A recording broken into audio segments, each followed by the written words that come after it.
কোনো অসুবিধা হয়নি আমাদের পার ডে 3000 টাকা করে। আমি দীঘায় মোহনা দেখেছি, জগন্নাথের মন্দির দেখেছি।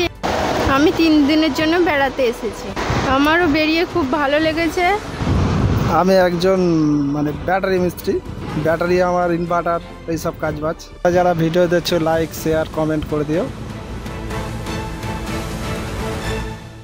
হ্যালো এভরিওয়ান, আমি সাব্বির আহমদ আছি তোমাদের সাথে দীঘা শহরের ডায়েরি নিয়ে। আজ বৃহস্পতিবার 1 মে 2025। এই মুহূর্তে আমি আছি উদয়পুর বিচের ঠিক আগে এই জায়গাটায়। আর এখন সময় বেলা 1:20। এখন পূর্ণ জোয়ারের সময়, তাই সমুদ্র বেশ উত্তাল। আজকে আমি কথা বলবো দীঘায় বেড়াতে আসা ট্যুরিস্টদের সঙ্গে, তাই পুরো ভিডিওটা দেখার অনুরোধ রইল। আমাদের সঙ্গে আছেন কয়েকজন ট্যুরিস্ট, আমরা সরাসরি তাদের সঙ্গে কথা বলে জানবো তারা কোত্থেকে আসছেন এবং দীঘা বেরিয়ে তাদের কেমন লাগলো। ম্যাডাম, আপনার নামটা কি? আমার নাম অনন্যা মাখাল। আমরা অনন্যাদির কাছ থেকে জেনে নেব। অনন্যাদি, আপনি কোত্থেকে বেড়াতে আসছেন? হাওড়ার রানিহাটি থেকে নিয়ে এসেছি। আপনি কতদিনের জন্য বেড়াতে এসেছেন এবং এটা নিয়ে মোট কতবার দীঘায় এসেছেন?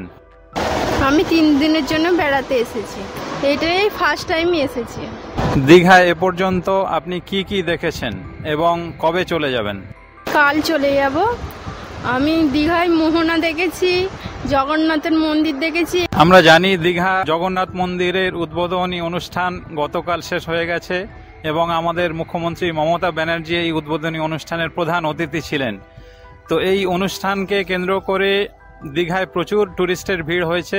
আমরা ম্যাডামের কাছ থেকে জানতে চাইব হোটেল বুকিং করতে আপনাদের কোনো সমস্যা হয়েছে কিনা এবং হোটেলে কত করে বুকিং নিয়েছে এবং কোন হোটেলে আপনি আছেন? আমি হোটেল সোনাঝুরিতে আছি।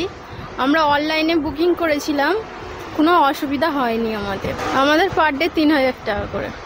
দীঘায় বেরিয়ে আপনাদের কেমন লাগলো এবং আগামীতে দীঘায় আবার আসার কোনো পরিকল্পনা আছে কিনা?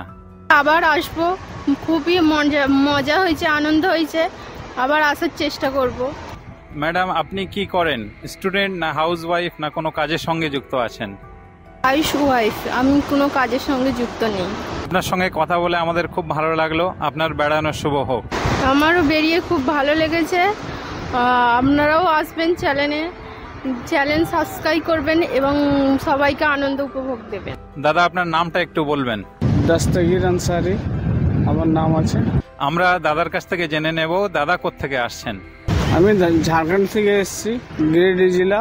আপনি ঝাড়খণ্ডের গিরিডি থেকে আসছেন। আপনি দীঘায় কবে এসেছেন এবং কতদিনের জন্য এসেছেন? আমি তো এদিকে কাজ করি, জন্য আজকে ছুটি হওয়ার জন্য আমি এদিকে ঘুরতে এসেছি। আমি বাঙালি কাজ করি। দাদা, আপনি কি কাজ করেন? আমি একটা সিভিলের কাজ করি, যেরকম মিস্ত্রিগুলো আছে সেরকম। ঠিক আছে দাদা, আপনার সঙ্গে কথা বলে খুব ভালো লাগলো। আপনার বেড়ানো শুভ হোক।